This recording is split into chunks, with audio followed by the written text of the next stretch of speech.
제가 그럼 사건을 한번 풀어가도록 하겠습니다. 아산에 잘 나가는 벤처기업에 다니는 강 씨는요, 회사의 고간을 관리하는 재무회계팀 과장입니다. 입사 3년 만에 초고속으로 승진했어요. 결혼을 약속한 예비 신부까지 인생의 그냥 성공가도를 달리고 있었습니다. 그렇게 완벽했던 그의 인생이 전혀 다른 궤도로 흘러가기 시작한 건 2013년 1월 4일 금요일입니다. 아버님이 편찮으 쳐서 결근을 하겠다는 강 씨는 토요일, 일요일 이렇게 주말이 지나고 월요일이 되면 나타나야 되는 강 씨가 나타나지 않은 겁니다. 이 강 씨는요, 회사 돈 47억을 털어먹고 사라졌습니다. 47억이요? 네. 네, 이게 몇십억 단위가 넘는 횡령 사건은 그 사건 중에도 굉장히 규모가 큰 사건입니다. 그렇죠. 이 돈을 못 찾으면 회사가 문을 닫아야 될 위기에 처한 거고 그 회사 직원들이 오셔서 무조건 잡아달라고, 우리 회사 망한다고 아주 간곡했었습니다. 그런데 이분이 강 씨가 이제 3년 만에 과장님까지 갔다고 했잖아요. 그렇죠, 과장까지. 근데 신뢰가 없이는 안 되고 뭔가 성과를 쌓았기 때문일 것 같은데. 그때 회사 관계자의 말에 따르면 강 씨가 일을 굉장히 잘했다고 합니다. 꼼꼼하고 빈틈없는 성격이어가지고 그렇지. 회사 재정 관리를 본인이 도맡아서 했었고 3년 만에 재무회계 그 과장 자리까지 올랐다고 그 주변 관계자들한테 들었었습니다. 와, 그럼 회사 입장에서는 진짜 발등에 아주 제대로 찍혔네요, 그냥. 그치. 찍혀도 아주 그냥 제대로 찍힌 거죠. 맞습니다. 처음 수사에 착수했을 때 저희들 첫 느낌이 이거 어려운 범죄다, 쉽지 않겠다. 왜냐하면 강 씨 범행 행적 당일부터 심상치가 않았습니다. 아버지 아프다고 한 게 핑계였고 강남 모텔에 있었습니다. 그곳에서 회사 돈 47억 원을 본인 계좌로 다 이체해버렸거든요. 여기서 제가 질문 하나 드리겠습니다. 그 아산에 살던 강 씨가 왜 하필 범행 당일날 강남으로 왔을까요? 강남에. 강남에는 유동인구가 많잖아요. 그러니까 유동인구가 많으니까 뭔가 그 동선을 좀 헷갈리게 하거나 추적이 힘들게 하려고 뭐 그런 거 아니었을까? 아니면 47억을 이체했으면 찾아야 될 거 아니에요? 그럼 강남 쪽의 은행에서 뭐를 어떻게 하려고 했었나? 강남을 선택한 건 다 이유가 있었습니다. 진짜요? 왜냐면 저도 수사하면서 아는 건데 지금 은행 가면 현금이 그렇게 많지 않아요. 그래요? 다 카드 쓰고 하기 때문에 은행에 현금을 많이 보관하지 않습니다. 근데 강남에는 큰 은행들이 다닥다닥 많이 모여 있었습니다. 그리고 이 친구가 카드를 쓰면은 흔적이 남으니까 돌면서 현금을 최대한 많이 뽑아 놓으려고 강남을 선택했던 거예요. 아니, 근데 아무리 그래도 47억을 은행에 가서 어떻게 이걸 찾는다는 거지? 보시면 이렇게. 세상에. 이렇게 돌아서 다 찾은 거예요? 네, 계속. 시간이 그냥 바로바로 이동하면서 그냥 몇 억씩 계속 뽑았네요. 아침 문 열자마자 끝날 때까지 계속 찾은 거예요, 저거? 그러네요. 여기서만 33억 원을 뽑았습니다. 야. 33억. 33억 원이라는 돈이 작은 돈도 아닌데 이게 추적하기가 되게 힘들었나요? 네, 완전 범죄를 직감한 두 번째 이유가 있었는데요. 핸드폰 통화 기록이 너무 깨끗했습니다.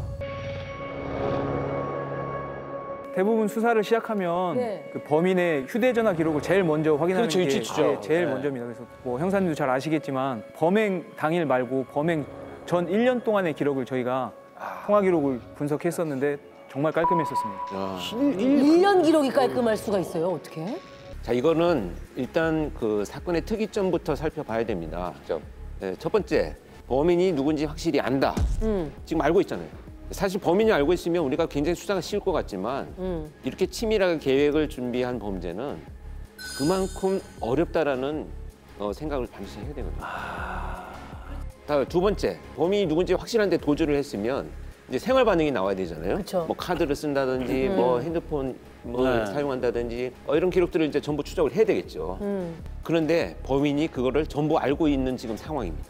내 거가 이렇게 조사가 될 거야까지도. 이렇게 되면 그다음에 뭘 해야 되냐? 수사에서는 조력자가 반드시 있을 것이다라는 착안을 해야 됩니다. 그 조력자가 없나 살펴보기 위해서 1년치 통화 기록을 다 살펴봤거든요. 물론 통화 내역은 맞지만 그 친구가 조력을 얻을 만한 사람의 특이한 기록은 하나도 없었습니다. 진짜 치밀하다. 그러니까 미리부터 그 조력자하고는 그 전화기로 통화를 하지 않은 겁니다. 그럼 이렇게까지 완전하게 계획을 한 범인을 어떻게 잡아요? 그러니까 이게. 방막했을 것 같은데? 네, 방법은 딱 하나밖에 없습니다. 범인이 실수하기를 기다리는 수밖에 없습니다. 그렇지. 47억을 횡령한 강 씨가 가장 먼저 찾아간 곳이 있습니다. 강남의 H백화점 명품 매장이에요. 그곳에서 수백만 원을 호가하는 가방과 신발, 그 모든 것을 수표와 현금으로 구매를 한 거죠. 이게 정말 완전 범죄가 될 뻔했는데 여러분들은 알고 있어요. 딱 하나 실수를 했거든요, 이미. 이 백화점에서 수표를 사용했네. 이게 결정적인 실수네. 그런 거 아니에요? 이게 왜냐면 은행의 수표 번호는 다 조사가 나오거든요. 수표는 맞았지만 네. 이유가 틀렸습니다. 범행 당일인 금요일과 다음날 일요일에 딱 이틀간 강 씨는 자기 휴대폰을 살려놨었거든요. 아직 대포폰을 구하지 못한 상태였기 때문에 핸드폰을 켜놨는데 현금을 계속 쓰다가 마지막에 실수로 수표를 하나 쓰게 된 겁니다. 근데 수표를 쓰고 와서 생각을 해보니까 그게 추적당할까 봐 겁이 났던 겁니다. 본인이 쓰고 재발절인 거예요. 그래서 백화점에 가서 난리를 친 겁니다. 수표 내놓으라고. 전화번호 적어놓고 가면 찾아서 연락을 주겠다. 그 매장 직원이요? 매장 직원. 네네. 그래서 오후에 수표 찾았으니까 바꿔가라 라고 전화를 해서 수표를 바꿔간 겁니다. 얘가 원래 연고가 아산인데 서울 공의에서 걸려온 번호 그 가입자가 어딘지 확인해 봤더니 그게 강남의 백화점이었던 거예요. 야, 그러니까 진짜 그것만 아니면 완벽할 수도 있었겠네요. 이 사람 입장에서는. 맞아. 공의 전화번호를 의심을 갖고 갔다는 게 더 대단한 거예요. 그렇지. 그렇게 생각하면 그렇죠. 맞아. 중에 그게 뭐 백화점에서 전화 온 거하고 지금 이 사건하고 연결고리는 하나도 없잖아요. 네. 그렇지. 아니 근데 그렇게 그 강 씨가 바보가 아닌 이상 또 어딘가 도망갔지 않았을까요? 결정적인 단서는 CCTV 화면 안에 있습니다.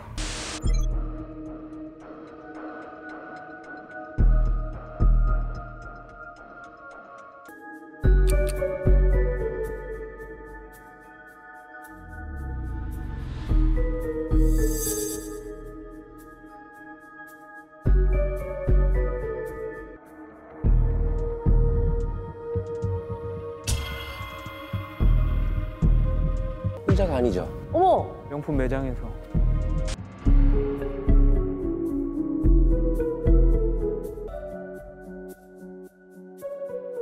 같이 나가잖아. 많이도 샀네. 보시면 알겠지만 강 씨 혼자 백화점을 방문한 게 아니라 네. 앞에서도 언급한 조력자 최 씨와 함께 CCTV에 최 씨 얼굴이 딱 찍힌 겁니다. 강 씨가 그곳에서 700만 원 가량의 명품과 현금 8천만 원을 지인 최 씨한테 선물을 했어요. 그 대가로 강 씨에게 자신의 이름을 빌려준 거죠. 그러니까 명의를 빌려준 최 씨 덕분에 모든 일이 강 씨의 계획대로 흘러가고 있었습니다.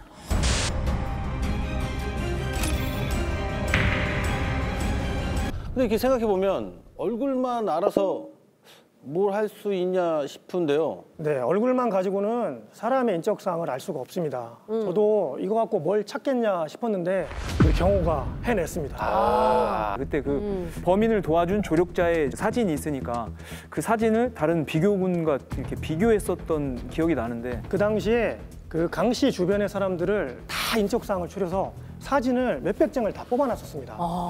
그래서 일단 회사 사람들이나 주변 사람들을 통해서 아닌 사람들을 빼고 남은 몇십 명의 사진을 사무실 바닥에 쫙 깔아놓고 감으로 찾아낸 겁니다. 이 친구가 한 3명 정도를 추려내더라고요. 근데 솔직히 주민등록증 사진은 다 오래돼서 사실 잘 모르거든요, 봐도. 근데 경호가 딱 3명을 추려내더라고요. 그 3명의 이제 그 통신 내역을 떼보니까 그 중에 한 명이 휴대폰 번호를 새로 개통한 게 나왔습니다. 가입 일자가 그러니까 최근에 개통한 휴대폰이. 근데 휴대폰 개통한 번호가 그 범인이 원래 쓰던 번호의 뒷자리 4자리. 강 씨. 예, 강 씨가 원래 쓰던 그 4자리와 같은 번호인 겁니다. 자기가 원래 쓰던 뒷번호를 그 사람 명의로 개통을 한 겁니다. 범인 강 씨가. 강 씨가 사실은 뒷번호를 같이 쓰게 한 것도 사실 실수였던 겁니다. 그러니까 그러네. 두 번째 실수네, 두 번째 실수. 아니 더럽게 똑똑하지. 다른 번호를 그 사람이 의식적으로 번호를 선택하라고 하니까 자기가 익숙한 번호를 적었어요. 그렇게 된 거야. 근데 그것뿐만이 아니잖아요. 그리고 그 사람 명의로 그 시기에 벤츠가. 야. 갑자기 그 큰 금액의 차량이. 예, 벤츠 차량이 확인됐습니다. 그러면 이제 다 나왔잖아요. 이제 가서 이제 조력자 가서 잡기만 하면 되는 거 아니에요? 에휴 정말 이러니까 안 돼. 그렇게 쉬운 사건이면 그거 여기 다 나왔겠어요? 그럼 나도 그렇게 생각해.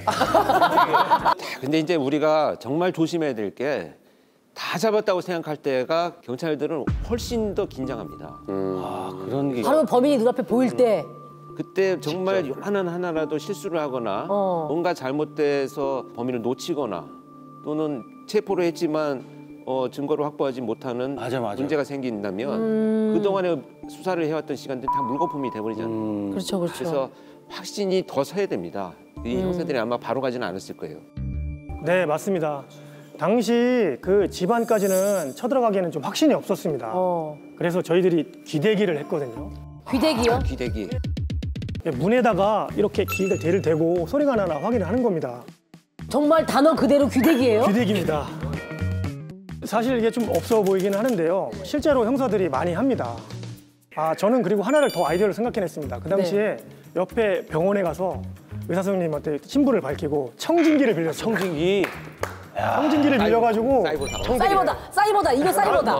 네, 결론은 그 집안에는 강 씨는 없었습니다. 진짜. 이미 다른 곳으로 사라지고 난 후였습니다. 그 회사는 파산할 위기에 몰렸었기 때문에 그렇다니까. 사장님이 지시를 해서 전 직원들이 그 수색에 동원됐었습니다. 예전만 해도 그 수입차가 그렇게 많지 않아서 그렇죠. 저희가 강남에 가면 벤츠는 금방 찾을 수 있을 것 같았거든요. 네. 근데 강남에 벤츠 그렇게 많은지 처음 알았습니다. 그렇죠. 거의 소라급이에요. 그렇지. 너무 많아서 다 보이는 게 다 벤츠라서 결국은 포기했습니다. 진짜. 제가 이어서 사건 카드를 읽어드리겠습니다. 회사 직원들이 한창 강남을 수색하던 그 시기에 강 씨는 이미 강남을 떠났고요. 다른 곳으로 거처까지 마련한 뒤였습니다. 그렇겠지. 경찰의 추적을 완전히 따돌린 강 씨는 이제 마지막 계획을 실행에 옮길 참입니다. 어떻게 이거 되게 진짜 영화 같아요. 형사님들이 이만큼까지 찾은 걸 알아냈는데 이 사람은 또 한쪽에서 잡히든 안 잡히고 도망갈 준비를 하고 있다는 얘기거잖아요. 그래. 계속 타이밍이 늦는 거지. 그러니까 다시 심기일전에서 이성적으로 접근을 했다고 하더라고요. 그러니까 강 씨가 자신의 핸드폰 기록은 안 남길 수는 있잖아요. 근데 이제 조력자 핸드폰으로는 어떻게든 전화를 하지 않았을까. 그렇죠. 어쨌든 해야 되니까. 그 조력자 최 씨의 또 과거 1년치 휴대폰 기록을 또 뗀 겁니다, 선생님들이. 근데 거기서 이상한 게 하나 나왔어요. 공중전화에서 걸려온 전화가 많더라고요. 공중전화 수상해. 요즘은 사실 공중전화 잘 쓰지 않지 않습니까? 그렇죠. 뭔가 이상한 거죠. 그래서 우리가 그 공중전화 위치로 급하게 가서 공중전화 주변 CCTV를 다 살펴봤는데 거기 딱 강 씨가 공중전화로 전화를 거는 모습이 찍힌 겁니다. 어머. 근데 여기에서 또 경호가 핵심 한마디를 또 던집니다. 그 최 씨하고만 과연 통화를 했을까? 이 공중전화로 다른 사람과도 통화를 하지 않았을까? 이 강 씨가 통화한 사람 중에 고향이 같고 나이가 비슷한 사람이 있더라고요. 그게 바로 두 번째 조력자인 신 씨였습니다. 한 명이 더 있었던 거네. 최 씨 말고 신 씨. 신 씨. 신 씨의 또 통신 기록을 조회해 보니까 또 핸드폰이 새롭게 개통된 게 있더라고요. 앞에 잠깐 설명했을 때 그때 앞에 최 씨의 핸드폰에서 똑같은 번호를 사용했다고 했지 않습니까? 뒷번호. 똑같은 시점에 신 씨 개통 번호가 하나 개통돼 있다. 이거 누가 봐도 강 씨 준 거 아닙니까? 이상하죠. 근데 더 중요한 거는 그 새롭게 개통된 번호의 휴대폰 기록을 떼보니까 뭐가 나온지 아세요? 성형외과 번호가 나왔습니다. 그것도 세 군데나. 했어요? 페이스오프 맞습니다. 진짜요? 얼굴을 뜯어오신 겁니다. 대박이다 진짜 이 사람. 그래서 우리가 급하게 성형외과를 찾아갔습니다. 근데 성형외과는 현금으로 많많이 받더라고요. 컴퓨터로 기록을 잘 안 남겨요. 종이 차트만 있었습니다. 이렇게 많이 쌓여 있었습니다. 그래서 저희가 그 차트를 간호사 눈치 봐가면서 구석에 쭈그려 앉아가지고 일일이 다 뒤졌거든요. 그래서 우리가 드디어 그 증거를 찾았습니다. 바로 이겁니다. 어머. 이거 다른 사람이잖아요. 야, 이름 못 찾지. 눈매가 제일 사람이 강하게 보이는 곳인데 이 강 씨는 얼굴부터 신분, 완전히 새로운 삶을 살기 시작하는 거죠. 한편으로는 지금 결정적인 실수 몇 개가 단서가 돼서 여기까지 온 거잖아요. 형사님들 입장에서 참 고마운 실수고요, 그렇죠? 아, 네. 고맙게도 이 강 씨가 남겨준 흔적이 하나 더 있었습니다. 또 있었어요? 네. 그 신 씨의 명이지만 네. 강 씨가 사용했다는 그 휴대전화에 통화 기록을 살펴봤는데 중국집으로 전화를 건 내역이 하나 있더라고요. 아무리 도망 다니고 하더라도 밥은 먹어야 되지 않습니까? 네. 우리 바로 경호랑 딱 그 집으로 딱 찾아갔거든요. 근데 뭐가 있는지 아십니까? 뭐가 있었을까? 뭐가 있었어요? 범... 이게 이제 형사님들이 찾아간 빌라 주차장입니다. 네. 조력자 최 씨 명의로 구입했던 벤츠 차량을 저기서 발견한 겁니다. 그때는 저도 진짜 소름 끼쳤습니다. 이제 거의 다 잡았다는 생각. 잡은 거죠. 거의 다가 아니고 완전 잡은 완전 거예요. 이제 도관에 든 지다. 네. 눈물 나. 그때 진짜 눈물 난다. 삼겹살 소주 한잔 하면서 파티해야 되는 거 아닌가요? 다 된, 그쵸. 이제 거의 다 해결됐으니까. 이제 잡으면 되니까요. 네. 아니죠. 바로 잠복 들어가야 됩니다. 저희가 이 사건만 있는 게 아니거든요. 다른 사건도 사건들이 많으니까. 있는데 이 사건에 너무 집중을 하니까 그 당시 과장님이 그만 좀 하라고 다른 사건도 좀 해야 되지 않겠냐고 그렇죠, 그렇죠. 질책을 받았던 때여서 성형외과 내려간 것도 사실 몰래 내려갔습니다. 영호야 내려가서 일단 확신이 있으면 그때 보고하자. 그래서 밤에 둘이 몰래 내려간 거거든요. 아, 진짜. 근데 딱 벤츠를 발견하고 나니까 과장님이 신이 나가지고 알았어 10명에서 형사들 10명을 지원해 준 거예요. 아, 지원. 네. 과장님도 신나거든요. 벤츠 찾았다니까. 오, 거기다 왔다고 생각을 네. 하셨겠죠, 과장님도. 아 잡으면 된다 이렇게 생각하니까. 그러니까.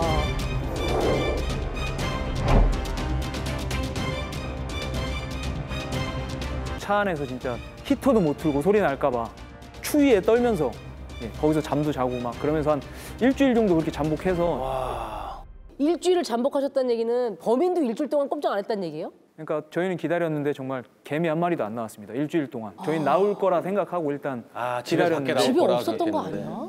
철수해야 되나 말아야 되나 뭐 그냥 쳐들어가야 되나 말아야 되나 이 벼랑 끝에 서 있는 순간 강 씨의 두 번째 조력자 신 씨가 나오는 겁니다. 안 되겠다 해갖고 신 씨를 바로 체포합니다. 신 씨를 일단 체포해야죠, 그렇죠? 네. 그리고 강 씨가 숨어있을 그 집 안으로 와 들어갑니다. 근데 또 엄청난 반전이 있어요.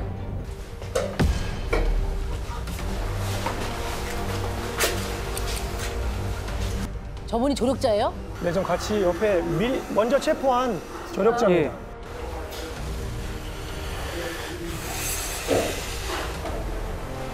강 씨가 안 보이는데? 안 보이는데? 봐. 날랐다니까. 없어. 야 놓친 거야? 도망쳤어. 뭐야? 뭐예요? 어머. 한 뭉치가 아니네? 돈을 버리고 갔어요? 충격적인 반전이 나옵니다. 오 뭐야? 아 밖을 다 볼 수 있는 어머, CCTV 가 CCTV 야? 있는 거야? 왜 일주일 동안 안 나왔을까요? 보고 있었어? 알고 보니까 이 강 씨가 그 그런가. 건물 주변에 8개의 CCTV를 달아놓고 저희를 다 보고 있었던 건데 반대로 감시하고 있었던 거야. 어머, 미쳤나 봐. 아니, 근데 CCTV를 보고 있었어도 형사님들이 건물을 에워싸고 잠복을 하고 있었는데 어떻게 없어진 거예요? 도주 20여일째 CCTV로 건물 밖을 살피던 강 씨의 심장이 덜컥 내려앉은 겁니다. 건물 앞에 하루 종일 주차된 차량, 그리고 차 안에 숨어있는 사람들, 누가 봐도 형사인 거죠. 강 씨 입장에선 완벽한 도주라고 생각했는데 도대체 어디서 꼬리를 잡힌 걸까 하고 이제 계속 의문이 든 겁니다. 그 다급한 마음에 옥상으로 올라갔는데 그의 눈에 들어온 건 맞은편 빌라였던 겁니다. 잡히는 게 죽기보다 싫었답니다. 그래서 강 씨는 뛴 거예요. 이게 그 빌라입니다. 여기? 네, 그렇고 싶지 않지. 그때 그 CCTV예요? 네네네. 한 사람이네 성형을 너무 선명하게 찍혔구나. 못 뛰어. 우리가 지금 저거 안 돼. 그러니까 저도 솔직히 운동선수잖아요. 네네네. 저거는 목숨 걸고 뛰어야지. 저거는 절대 저거 어떻게 뛰어? 놀랍게도 강 씨는 말짱하게 탈출에 성공했습니다. 인간이 잡히기 쉬웠나 보다, 진짜. 아 진짜 죽기 살기로 뛰었나 보네. 아무튼 아까 영상 보니까 돈다발도 그냥 놔두고 갔잖아요. 집안에 두고 간 돈은 2억밖에는 안 됐습니다. 많이 모자랐습니다. 이것저것 쓰고 벤츠 쓰고 30억 정도 남았어야 되는데 조력자 주고 뭐. 돈가방을 메고 갔나? 설마 저희 그냥 뛰기도 돈가방을 메고 뛰었다고? 강 씨는 도대체 어떻게 돈가방을 들고 도망을 쳤을까가 일단 의문인데 사실 정답이 이미 화면 안에 있었습니다.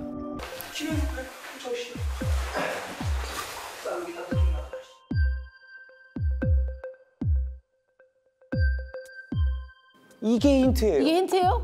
창문? 저기 촬영 화면을 보면 블라인드에 끈이 없습니다. 그러니까 이 친구가 이 블라인드 끈을 다 뜯어내서 건물 뒤로 살살살 내렸던 겁니다. 자, CCTV 보시면 이제 강 씨가 반대편 빌라죠. 이제 살피더니 나오는 거예요. 지금 택시가 서 있는 도로가 형사님들이 바라보고 있는 앞쪽이 아니라 뒤쪽인 거예요. 그러니까 건물 옆으로 와서 돈을 다 챙겨서 가는 거예요. 이 자식. 여러 번을 왔다 갔다 하네요. 돈 양이 많으니까. 금액이 엄청나지 않았습니까? 아, 그렇지. 자, 이게 지금 몇 주 동안 핸드폰 뭐 공중전화 뭐 다 뒤지고 수사한 게 다시 이제 원점으로 돌아가셨겠어요. 야, 지금 그리고 경호가 또 한마디 날립니다. 아, 회심의 한마디. 형, 이 상황까지 왔으면 우리가 온 걸 알고 걔도 도망가는 상황까지 됐으니까 걔도 분명히 멘붕에 빠졌어. 지금 분명히 사돈의 팔촌까지라도 해서 어떤 가족이라도 만날 거야. 걔가 원래 살던 고향으로 가서 다시 한번 우리 수사를 시작해보자. 강 씨는 이제 이경희님 말대로 이제 진짜 고향에 갔을지 네, 그러니까 아닐 수도 있지만 다시 그냥 이제 강 씨의 시점으로 한번 따라가 보는 겁니다.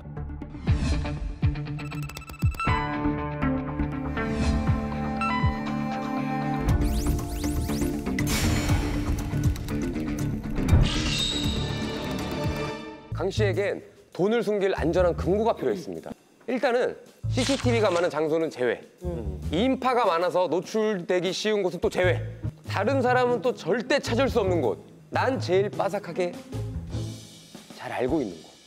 그곳만은 절대 가지 말아야 한다고 생각했지만 목숨보다 소중한 돈을 안전하게 보관할 수만 있다면 그래서 결국 강 씨는 고향인 섬으로 갔습니다. 아니, 맞았던 거야? 경호님 진짜. 야, 대박입니다. 박수 한번 쳐드릴게요. 제가 아까 전에 섬이라고 했고 또 조그만한 섬이라고 하지 않았습니까? 네. 그 섬에도 소문이 하나 돌기 시작하더라고요. 깡씨, 그 너무 자식이 그 아이스박스랑 삽을 들고 산을 막 들락날락하대. 걔 뭐 사고 친나 봐. 삽? 아이스박스? 이게 소문이 더 날 수밖에 없던 이유가 강 씨가 처음에 산으로 가서 돈을 묻었습니다. 근데 며칠 후에 비가 많이 와가지고 그게 젖을까 봐 걱정이 됐던 겁니다. 그렇지, 그렇지. 그래서 다시 한 번 산으로 가거든요. 그러니까 사람들의 눈에 띄고 이게 소문이 안 날 수가 없습니다. 그리고 결국은 이 친구가 돈만 묻고 다른 지역으로 도망을 갔던 거예요. 또 도망갔어. 아, 그럼 또 찾아야 돼? 어디로 갔어? 이분 또 찾아야 되는 거예요? 근데 이제 우리 형사님들이 이 정도 없으면 아까 말했듯이 막 악에 바친다고 했잖아요. 끈질긴 탐문 수사와 촉으로 강 씨가 섬에서 이동할 때 탔던 그 택시를 찾습니다. 그리고 기사님을 또 만나서 동행한 인물이 또 있다는 걸 확인합니다. 바로 세 번째 조력자 강 씨의 사촌이 나왔습니다. 특정된 사촌의 통신 기록을 또 떼보니까 또 핸드폰이 개통돼 있더라고요. 진짜 이거. 그리고 그때는 추운 때여서 도시가스를 새로 사촌 명의로 설치한 내역도 있었습니다. 아, 그 집에. 갑자기 갑자기. 여기다. 그래서 새벽 3시에 경호랑 찾아갔습니다. 그 집으로. 이번에 좀 잡읍시다. 이번엔 잡았겠지. 진짜 반전의 반전이다. 이 친구는 저희가 올 줄 알았다는 듯이 반쯤 체념하고 있었습니다. 아까 이 친구도 멘탈이 털렸다고 얘기했잖아요. 네. 이 친구도 크게 데미지를 입어서 이성적이지 못하게 된 거예요. 갔더니만 캔맥주 하나, 육포 하나 뜯고 있더라고요.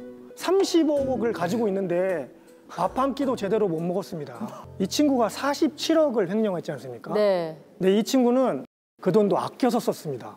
그래서 얼마나 아껴 썼는지 수첩에 어디에 뭐 샀는지도 다 적어놨습니다. 가계부를 만든 거예요. 가계, 쉽게 말하면 가계부를 다 적어놨습니다. 범행일지를 만들어 놨네요. 네. 범행일지죠, 범행일지. 스스로. 결국은 얼마 쓰지도 못하고 저희한테 다 환수당한 겁니다. 네. 순수하게 이 친구가 쓴 거는 먹고 자고 한 거, 성형수술한 거, 그 정도밖에 없습니다. 그게 대략 얼마나 될까요? 그래도 저희들이 나중에 추산했을 때는 1억 정도.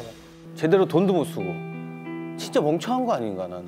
맞아. 난 왜 그러면 자기 인생이 끝났잖아. 그거. 진짜. 인생도 끝나고. 인생 끝났잖아. 끝났잖아. 어리석지. 제가 볼 때는 입사할 때부터 이미 그 회사를 타겟으로 정했던 것 같아요. 아 그죠.